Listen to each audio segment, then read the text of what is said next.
السلام عليكم ورحمة الله وبركاته. قبل لا نبدي الفيديو مالتنا نقول بسم الله ما شاء الله، اللهم صل على محمد وآل محمد. شلونكم؟ إن شاء الله تكونون بخير وصحة وعافية يا رب، وصيام مقبول إن شاء الله وطاعات مقبولة يا رب العالمين. إن شاء الله تكونون بخير وصحة وعافية يا رب. طبعا يوم جيت لكم بفيديو جديد وأتمنى ينال إعجابكم، وأشكركم وأشكر تواجدكم وحضوركم بالفيديوهات السابقة. سويت كاستر وهنا سويت لفة الخميرة كلش طيبة. طبعا هاي لفة الخميرة ياكلونها وقت بين الفطور والسحور، يعني بساعة ب11 هيجي. سويت لهم وحليب وقعدوا ياكلونه. تعرفون بالفطور أوقات واحد ما يشتهي ياكل، فيشتهي ياكل معجنات، ياكل حلويات، ياكل شي، فنسوي هاي الأكلات حتى بعد الفطور ساعتين أو 3 ساعات من واحد يجوع ياكل هاي الأشياء الخفيفة. وإضافة إلى أنه ما بغى شي للعيد، ولازم واحد يبدي يبلش ينظف تنظيفات العيد شي ورا شي. طبعا هاي غسلتها ونشفت وشلتها حتى قبل العيد بيوم أو يومين. أبدي أغسل المكان وأعقمه بالمعطر الأرضيات، وبعدين أفرشهم. وطبعا جاي أسجل، وهو إجانا ثواب قطعة التسجيل ورجعت من جدة وجديد. المهم، فما صورت تصوير كامل من أنا أغسل، فأكيد علقت الماطور ونقعتهم، وشوية حطيت بطاسة شوية زاهي مالت ملابس وشوية كلور. فخلطته سوا حتى يصير مخفف ما يصير مركز، وخليته بالفرشة فركتهم. وطبعا خذني يومين 3 أيام، احنا الشمس مو كلش قوية عندنا، فحد ما نشفن. لحد هسه أنا ما مسوية حملة تنظيف وأشيل أشياء. طبعا احنا يوميا نكنس الكنس طبيعي، يوميا الكنس المسح الخفيف، بس تنظيف العيد يختلف. أنا حتى الحايط السيراميك مالته جو الميوزة وخرهم وانظف جواهم، فتنظيف عميق. ف هنا طبعا جبنا لحم كيلوين. طبعا اكو يمنا واحد يبيع لحم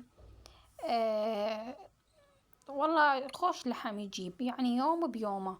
فخذينا من عنده كيلوين لحم مالت عجل، وطبعا خذينا من عنده كسور هم تقريبا بال10 كيلوات هيجي او 8 كيلوات، والله ما اذكر بالضبط. ف فخذيتهم وقصصتهم غير هذا النهاية، غير هذا التصوير يعني ما صورته وخليته. فيفيد لمرقة البامية، مرقة البوتيتا، الشبزي، يعني يكون مقطع وكامل وراح تشيسه. طبعا احنا مو كلش ويا اللحم، بس نحب النكهة مالته بالطبخ. يعني هو طيب، مو كلش بس الصحة عندنا أمراض وراثية تمنعنا من أكل اللحم الصراحة. بس أكيد الإنسان ما يحرم نفسه كلش 100%. يقولك يعني من كل شيء كل، بس لا تسرف يعني. فناكل كلش نسبة كلش قليلة، بالسنة حسن نسوي هالمرقة مرة ما ناكل، يعني بس هيك تبغى بيه. يجوز ورا مرتين 3 مرات يجوز آكل هيك، يعني شي هيك، يعني نبذة صغيرة كلش. يعني يجوز ورا شهر أنا بالشهر يمكن مرة أو مرتين ممكن آكل شي كلش قليل، لأن كلش مو زين علي. وخاصة حتى بناتي نفس الحالة، همينة مو زين عليهم، فمو من أكالين اللحم. بس أكيد مرقة البامية بلا لحم تصير مو طيبة. الطعمة مالتها بالمرقة هي كلش كافية. حتى مرقة الشبزي، مرقة البوتيتا كذلك. هواي أكو أكلات تنحط لها. المهم قطعته بهذا الشكل. طبعا أنا التختات ملاتي كل ما أجيبها تنكسر، فرد أخذلي تختة وما أعرف منين أخذها. وإذا تعرفون مكان يبيعون تختة تكون من هذن القوية اللي ما يعني بسرعة تتزلق ضد بلاستيك ونايلون، لا تكون زينة يعني. وحد يعني تعرفون البلاستيك يسوي أمراض. ف فصار لي فترة زمنية كل ما أجيبها أشوفها تصير بيها بلاستيك وهذا النايلون تشخط وتظل تطلع من عنده، فأذبنها وأجيبن غيرها وكذلك كلهن نفس الشي. لحد هسه ما طحت لي بمكان يبيع تختة أقصن عليها تكون ما تذب وما تشخط وتذب من هذا النايلون. ما لقيت الصراحة، ما أعرف وين يا مكان وين يبيعوهن الأصلي. همينه ما جاي ألقاهن، جاي أطلع بس ما جاي ألقاهن قبالي، كله من هذن العاديات يعني.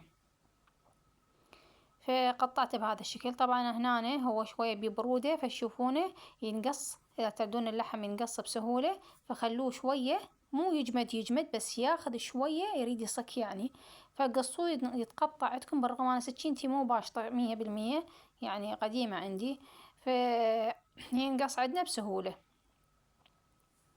فقصيته كله وشيسته وسويته بهذا الشكل مثل ما تشاهدونه، وراح اجمده من اريد ان اطلع لي تشيس من عنده، ومباشرة هو جامد مباشرة احطه بالجدر واسلقه بدون ما يفك، بسرعة يستوي عندنا. هنا أنا بنتي قاعدة تصور تشرح لكم، سوينا بهذا الشياسة تحكي، بس أنا قطعت الصوت وبديت أسجل أنا. هنا أنا راح أسوي مثل ما تشاهدون. شوفوا هاي النسبة القليلة اللي أحطنها أنا مرقة الفاصوليا أو مرقة البامية، ما نحط، بس نريد طعم لأن ما حد ياكله مو زين علينا. فهنا توم وشوية لومية بصرة وشوية لحم نحمسك يعني زين، ونخليه ما نخلي التوم يحترق يصير مو طيب، ونخلي المعجون. وعلى صفحانة سالقة الفاصوليا ومستوية كل زين.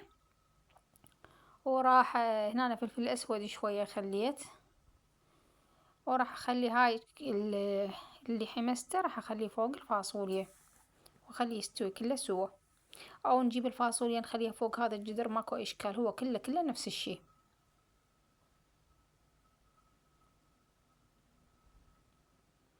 إذا وصلتوا لهنا أتمنى تضغطون لايك واشتراك وتفعلون الجرس، وأكيد تعليقاتكم الحلوة تخليني أستمر وياكم وأستمر. طبعا أشكر المتواجدين القدماء واللي جدد على تواجدهم وحضورهم ولايكاتهم وتفاعلهم.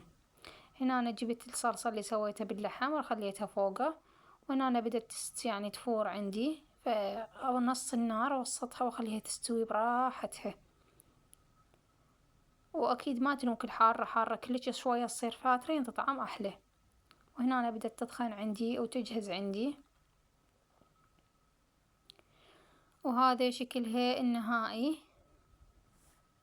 خليت لها فلفل حار، طبعا ما راح تاخذ حرارة اللي حطيته بالأخير، وخليت ملح بالأخير، وأخليه فد 10 دقائق وأطفي النار على نار هادئة حتى تشرب الملح. لهنا أنا أحب أن أعوفكم، وهي نهاية الفيديو سحورنا، وأستودعكم الله ومع السلامة.